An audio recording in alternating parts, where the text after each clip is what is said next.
yang harus dimiliki oleh seorang negosiator ya. Sebagai bekalnya, sebagai negosiator dia harus memiliki sifat seperti itu. Saya minta yang belum mau bertanya suaranya dinonaktifkan dulu, di mute dulu. Nanti boleh dibuka kalau mau bertanya atau mengusulkan sesuatu ya. Jadi supaya tidak ada distorsi atau gangguan suara, suaranya dinonaktifkan dulu ya, di mute. Nanti kalau mau bertanya boleh dibuka.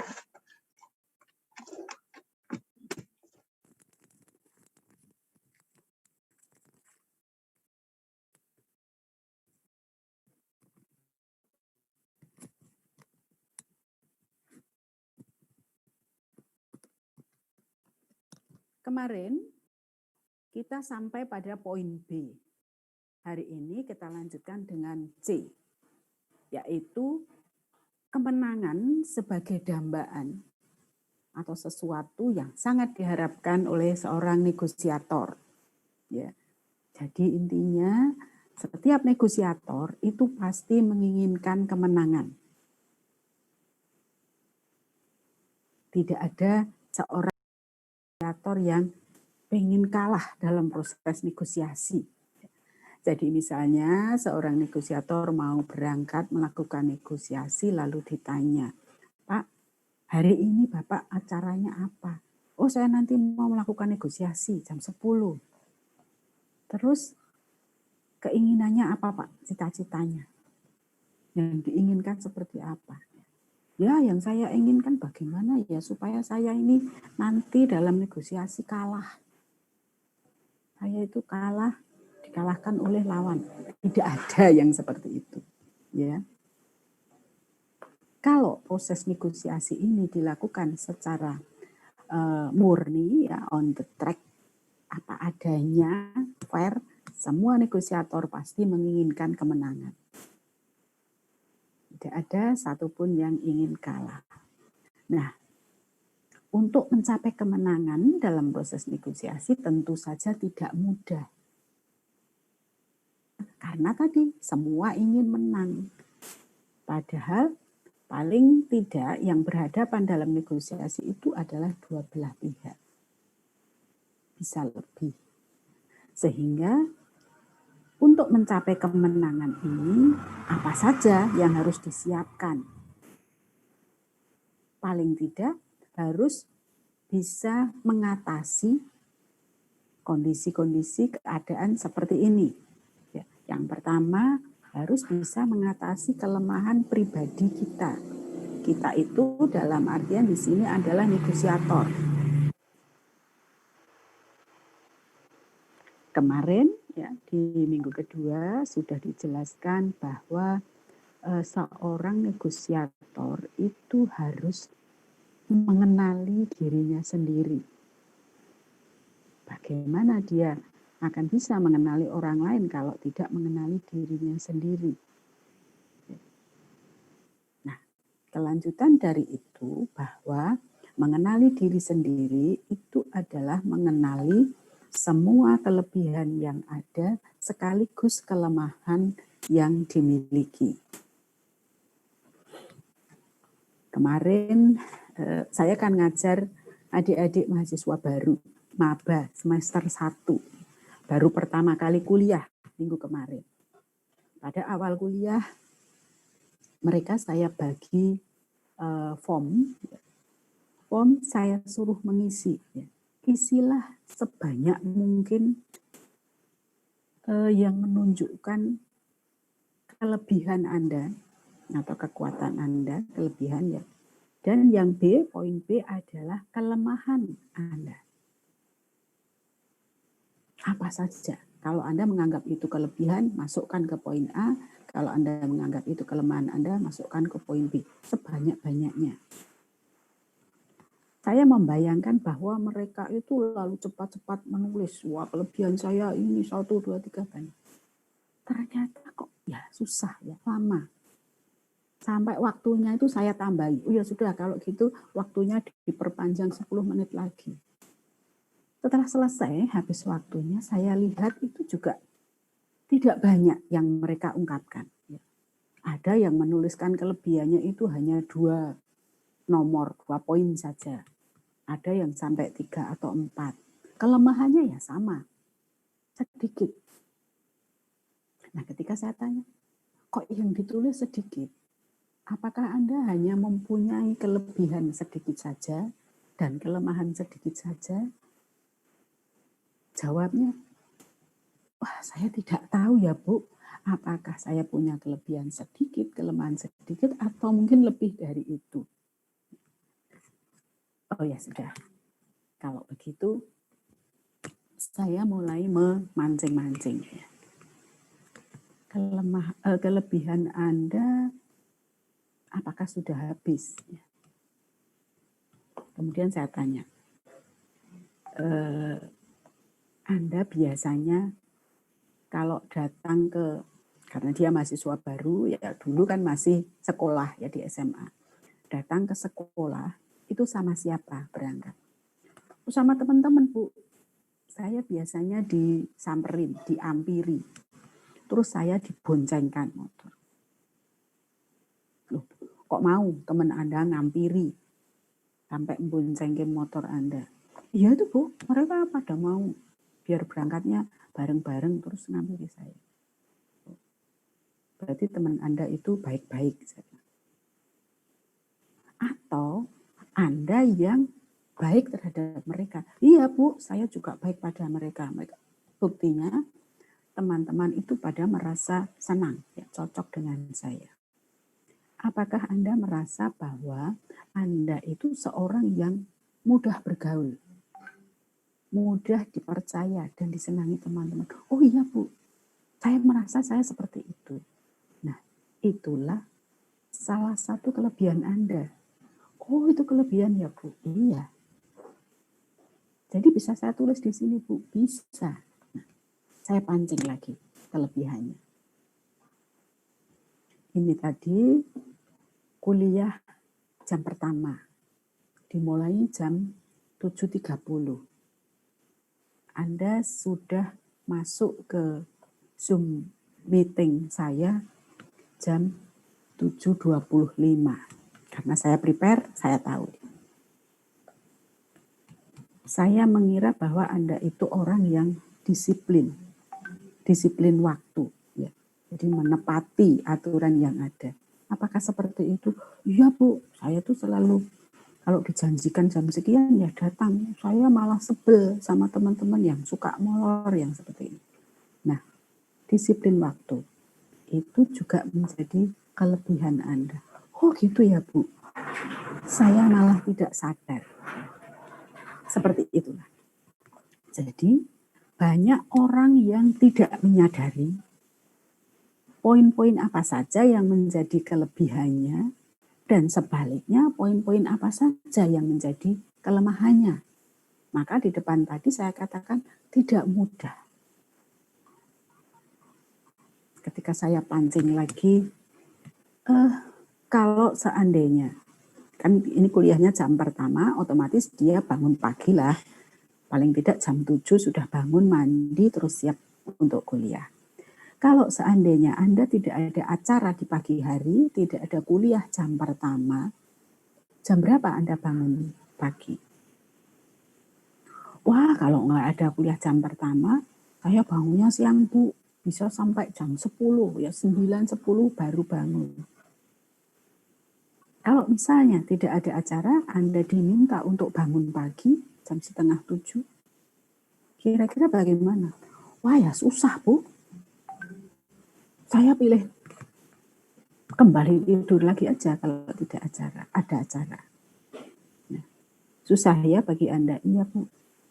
Nah, berarti apakah Anda termasuk orang yang susah bangun pagi, sulit bangun pagi? Iya, Bu. Nah, apakah itu merupakan salah satu kelemahan Anda? Oh iya, betul, itu kelemahan saya, Bu. Sekarang saya baru menyadari. Kalau saja saya bisa bangun pagi setiap hari, pasti ada lebih banyak yang saya selesaikan atau saya kerjakan. Tapi ya itu kelemahan saya kok, Bu. Nah, satu lagi kelemahan Anda. Misalnya seperti itu. Nah, kembali ke tadi. Seorang negosiator itu sangat penting untuk menyadari kelemahan pribadinya. Tentu saja tidak berhenti hanya sampai disadari saja, oh iya ternyata itu kelemahan saya. Nah, di sini dikatakan harus bisa mengatasi. Ada usaha atau effort untuk merubah apa yang menjadi kelemahannya itu untuk dijadikan atau diperbaiki dari kondisi yang sudah ada. Ini pertama. Yang kedua, harus bisa mengatasi godaan-godaan dari sekitar. Godaan itu apa saja toh? Godaan macam-macam ya. Bentuknya itu bermacam-macam. Seseorang ini saya bicara dalam konteks negosiasi bisnis ya. Kalau bicara dalam konteks yang lebih umum, ini lebih banyak lagi macamnya ya. Godaannya. Anda bisa misalnya, tapi ini contoh jelek, jangan ditiru ya. Misalnya Anda ingin bisa lulus dalam mengerjakan ujian, itu kan seringkali ada godaan. Teman Anda sudah selesai mengerjakan ujian, kemudian dia cakap, ayo cepat keluar. Nanti tak ajak dolan, tak ajak main. Saya belum selesai, terus diawur wae. Pokoknya dijawab, diisi. Saya kan nanya, pokoknya cepat nanti saya ajak dolan keluar kota. Ini godaan. Bisa jadi kalau orang tadi tidak tahan godaan, ya lalu tadi. Kalau jawabannya multiple choice ya, dipakai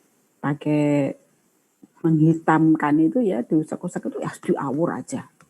Sehingga cepat selesai, dikumpulkan dan terus bisa dolan.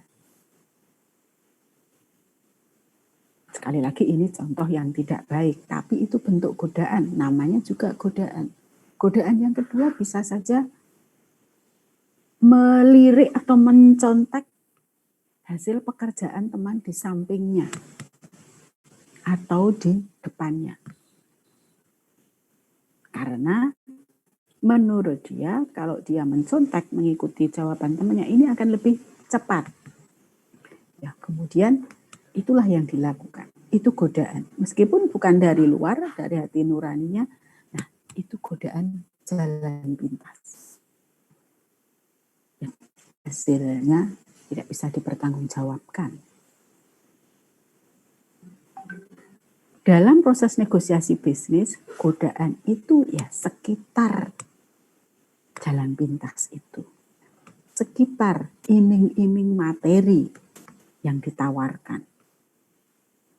Dan ini, ya saya percaya Anda sudah dewasa, jadi sudah mungkin sering mendengar cerita-cerita tentang adanya suap, adanya uang pelicin, supaya semua berjalan lancar, itu seperti apa?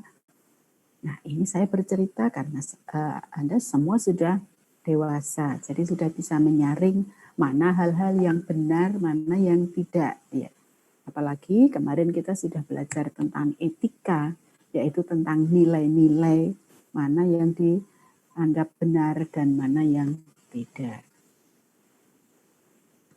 Misalnya, seorang negosiator itu seringkali menerima iming-iming atau tawaran sejumlah materi tertentu ya, supaya nanti dalam proses negosiasi diminta untuk mengikuti kehendak atau apa yang diharapkan oleh pihak lawan.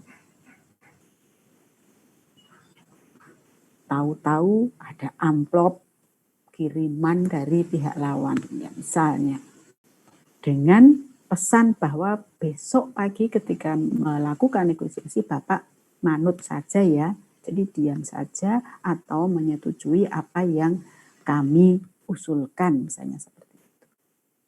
Ini juga salah satu bentuk godaan. Seorang negosiator harus bisa menahan atau mengatasi godaan-godaan seperti ini. Yang ketiga, bisa mengatasi siasat orang yang ingin merugikan. Siasat atau strategi pihak lawan itu bisa beraneka ragam. Macamnya bisa beraneka ragam. Bahkan yang lebih ekstrim lagi, pihak lawan itu bisa menghalalkan segala cara. Ya. Siasat itu bisa yang kita tidak mengira, oh ternyata, nah sambungannya ke nomor 4 ini, jebakan dan tipuan realitas yang palsu. Siasat itu bisa diikuti dengan jebakan-jebakan tertentu yang membuat kita merasa terperangkap dalam situasi yang sulit. Pihak negosiator itu mungkin baru sadar, oh ternyata semua itu sudah dirancang, sudah ada skenarionya dari kemarin.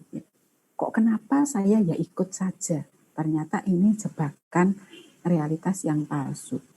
Ya kayaknya ya wajar-wajar saja, tapi ternyata lama-lama kok saya merasakan kejanggalan.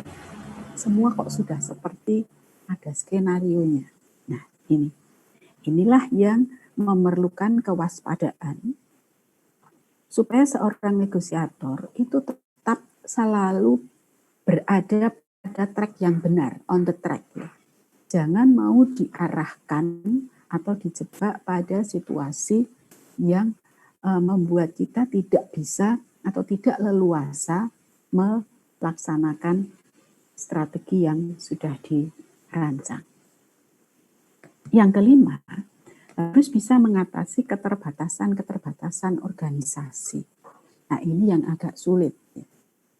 Biasanya organisasi atau instansi tempat negosiator itu bekerja atau yang diwakili itu biasanya memiliki keterbatasan-keterbatasan yang berbeda-beda. Misalnya, mempunyai keterbatasan tentang ketersediaan SDM. Wah, di tempat kami itu nggak mempunyai ahli-ahli yang dibutuhkan itu. Tidak punya ahli hukum. Tidak punya akuntan publik. Tidak punya nanti ahli apa lagi.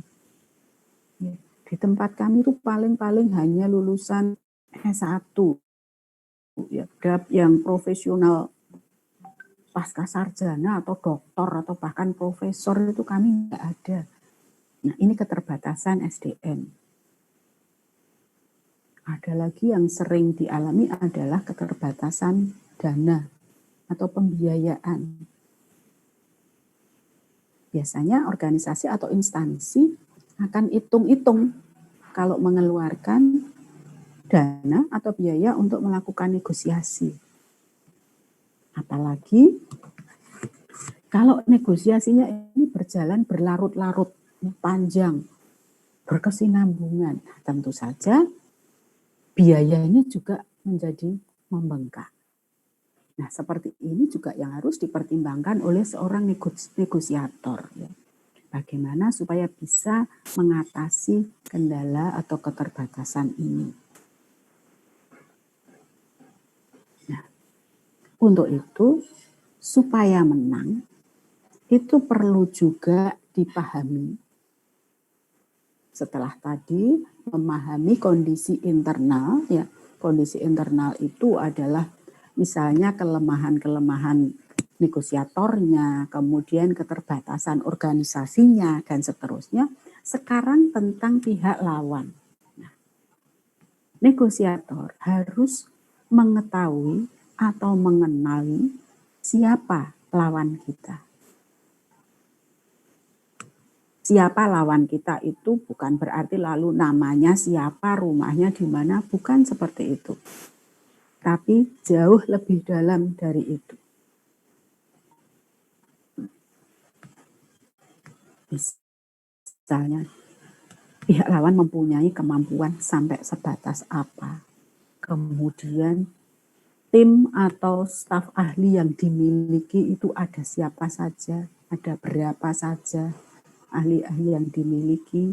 Kemudian, sampai pada mungkin hobi atau kesenangan dari ini, sampai hal-hal yang sifatnya lebih mendalam. Sifatnya bagaimana atau karakteristiknya pihak lawan itu seperti apa, posisinya bagaimana. Sekarang ini dia atau negosiator lawan itu berada pada posisi apa? Apakah dia sebagai leader, sebagai pimpinan, sebagai CEO atau sebagai apa, kita harus tahu. Jadi dalam menentukan langkah atau strategi, kita mengenali betul siapa lawan kita itu. Yang ketiga, kita harus tahu kekuatan dan kelemahan lawan. Ya. Jadi sudah lengkap. Kalau tadi kekuatan dan kelemahan kita sendiri, sekarang kekuatan dan kelemahan pihak lawan. Kalau untuk mengetahui kekuatan pihak lawan atau negosiator lawan mungkin masih lebih mudah ya. Kita mengumpulkan informasi, kita lihat portofolionya, dia lulusan atau alumni mana dulu, kemudian melanjutkan studi di mana, bagaimana track record-nya dalam bisnis, dalam ini masih bisa dipelajari.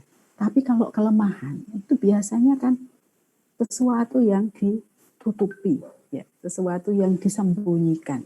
Nah, itu pun sebisa mungkin harus dikorek, ya, harus diketahui. Mungkin dari cara-cara yang tidak formal itu tidak resmi. Mungkin dari teman-teman pihak lawan, ya. Negosiator lawan tadi misalnya istrinya suka apa itu di perkumpulan apa lah, perkumpulan ini ada temannya, kemudian melakukan atau menanyakan informasi ini dari teman istrinya dan seterusnya oh ternyata menurut teman istrinya itu Pak ini X ya, pihak lawan itu kalau sudah dipuji-puji, disanjung-sanjung itu sudah manut Bu. Jadi biasanya itu akan mengikuti apa yang diminta. Nah, itu mungkin salah satu kelemahannya. Jadi kita dapat informasi, satu kelemahannya. Mungkin kelemahannya lagi apa? Gitu. Yang keempat, harus memahami situasi dan kondisi medan yang dihadapi. Situasi dan kondisi medan yang dihadapi itu yang seperti apa. Nah, ini adalah situasi dan kondisi ketika proses negosiasi itu nanti akan berlangsung. Misalnya, negosiator lawan itu orangnya keras loh Bu. Nggak bisa kalau pendekatannya dengan lembut. Belum nanti timnya itu galak-galak. Belum sudah bentak-bentak dulu. Pokoknya itu temperamennya tinggi semua Bu di situ. Ini adalah bentuk-bentuk situasi dan kondisi yang nanti akan dihadapi. Kondisinya yang penting kita harus mengetahui lebih dulu. Mengetahui di awal. Sehingga pada saat melakukan negosiasi kita tidak terkaget-kaget lagi. Kalau tiba-tiba ada salah satu timnya atau stafnya yang baru masuk ruangan, sudah gebrak-gebrak meja, kita tidak perlu terkejut. Oh, memang dia temperamennya seperti itu. Itu hanya untuk ini saja, shock terapi, supaya kita mental kita jatuh, misalnya seperti itu. Tapi kalau sudah mengenal lebih dulu, tahu lebih dulu, tidak akan mempengaruhi. Nah, itulah maksud dari situasi dan kondisi. Yang kelima, harus memahami sasaran itu dengan jelas. Kemarin di pertemuan sebelumnya sudah kita bahas mengenai sasaran atau tujuan. atau goal. Di mana dalam proses negosiasi biasanya sasaran atau goals ini dijelaskan di awal. Jadi setelah berkenalan, setelah say hello, kemudian masing-masing menjelaskan maksud dari negosiasi itu seperti ini, sasaran atau goal atau tujuan yang diinginkan adalah seperti ini. Sasaran yang jelas ini seringkali entah disebabkan oleh apa, mungkin temperamen yang tinggi tadi atau oleh hal-hal yang lain, seringkali justru terlewatkan.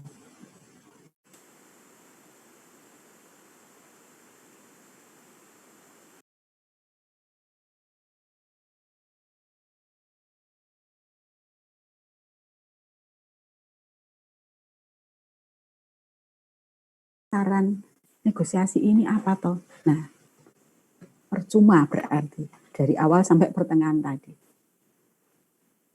Karena belum memahami sasarannya dengan jelas. Masih mending kalau segera disadari. Kalau tidak, nanti sampai akhir kesepakatannya berbeda dengan sasaran yang sudah ditentukan. Nah, ini adalah hal yang sangat disayangkan. Jadi sekali lagi, memahami sasaran atau goal dengan jelas ini sangat penting. Yang keenam, pilihan strategi dan taktik yang tepat. Kemarin di pertemuan kedua sudah kita bahas ya, misalnya strateginya ada kooperatif, ada kompetitif, ada analitik dan seterusnya. Dan strategi ini biasanya lalu diikuti dengan taktik. Taktik itu adalah cara yang lebih operasional. Kalau strategi itu yang secara lebih umum ya, skopnya lebih luas. Taktik itu cara yang lebih operasional. Jadi lebih khusus lagi. Caranya seperti ini. Supaya strategi yang digunakan ini, taktiknya ini. Lebih operasional. Yang ketujuh, harus memahami dan menyiapkan peralatan serta amunisi negosiasi yang memadai. Ibarat orang mau perang, ya. Istilahnya karena amunisi ya, saya lalu teringat perang.